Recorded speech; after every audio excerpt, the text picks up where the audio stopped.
একজন সাহাবী সারা জীবন 250-রও বেশি যুদ্ধ করেছেন। যত যুদ্ধে তিনি অংশগ্রহণ করেছেন প্রত্যেকটা যুদ্ধেই তিনি বিজয়ী হয়েছিলেন। রোমানদের বিরুদ্ধে মোকাবেলা করতে গেছেন, 3000 সৈন্য নিয়ে 1 লক্ষ সৈন্যকে পরাজিত করা সাহাবীর নাম হচ্ছে খালিদ বিন ওয়ালিদ রাদিয়াল্লাহু তাআলা আনহু। 250-রও বেশি যুদ্ধ করে যেদিন তিনি দুনিয়া থেকে বিদায় নেবেন, বিছানায় কাতরাচ্ছিলেন। দ্বিতীয় খলিফার আমল চলছিল, ওমরে ফারুক রাদিয়াল্লাহু তাআলাকে দেখা করার জন্য গেলেন। চোখের পানি ফেলে ফেলে বলছেন, খালিদ, আমি যদি তোমাকে কোনো কষ্ট দিয়ে থেকে আমারে মাফ করে দিও। আমি তোমাকে চিফ কমান্ডারের পদ থেকে, প্রধান সেনাপতির পদ থেকে তোমাকে আমি সাধারণ সৈনিক বানিয়েছিলাম। এর একমাত্র কারণ হলো সবার বিশ্বাস ছিল খালিদ যে যুদ্ধে যায় সেই যুদ্ধেই বিজয় হয়ে যায়। শিরকের একটা চিন্তা মাথায় চলে এসেছিল।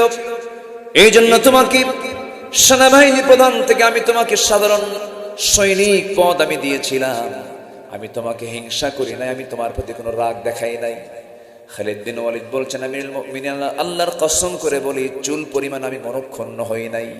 তবে আজকে আমার বড় আফসোস, 250-রও বেশি যুদ্ধ করলাম, কিন্তু আজকে আমি বিছানায় কাতরিয়ে কাতরিয়ে দুনিয়া থেকে বিদায় হচ্ছি। কিন্তু এত যুদ্ধ করলাম, কোন কাফের আমার একটা ফোঁটা রক্ত শরীর থেকে ছড়াতে পারে নাই। আমার বড় আফসোস, আমি শহীদ হতে পারলাম না, শরীর থেকে রক্ত ছড়াতে পারলাম না।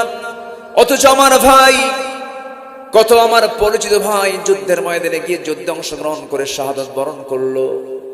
সাদ বিন মুআজ খন্দকের পরীক্ষা খনন করতে গিয়ে শাহাদাত বরণ করে ফেললো। আমার চোখে দেখা কত শহীদের লাশ আমি নিজের চোখে অবলোকন করলাম, কিন্তু আমি শহীদ হতে পারলাম না। খালিদ বিন ওয়ালিদ বললেন, আমিরুল মুমিনিন, আমার মনে হয় এটা চরম ব্যর্থতা, আমি পারলাম না। খলিফাতুল মুসলিমিন ওমর ফারুক রাদিয়াল্লাহু আনহু তিনি বলছেন, ওরে খালিদ বিন ওয়ালিদ, তুমি কি ওই হাদিসের কথা মনে পড়ে গেছো? ওই হাদিসের কথা ভুলে গেছো যে হাদিসে রাসূল বলেছেন, ওয়া ইম্মাতা আলা ফিরাশিহি, যদি কোনো বান্দা যুদ্ধের ময়দানে অথবা নিজের বাড়িতে থেকে যে অবস্থায় থাকুক না কেন, তার মধ্যে যদি শাহাদাতের তামান্না যদি লালন হয়, শাহাদাতের যদি তামান্না তার মধ্যে চূড়ান্তভাবে থেকে যায়, তার মৃত্যু যদি বিছানায় হয়, আল্লাহ রাব্বুল আলামিন তাকে শহীদের দরজা তারে দিয়ে দেন। জোরে বলি সুবহানাল্লাহ।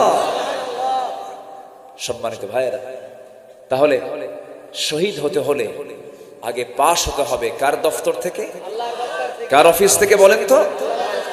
শহীদরা কি মরে? তারা জীবিত। এটা কার কথা? মোল্লার না আল্লাহ?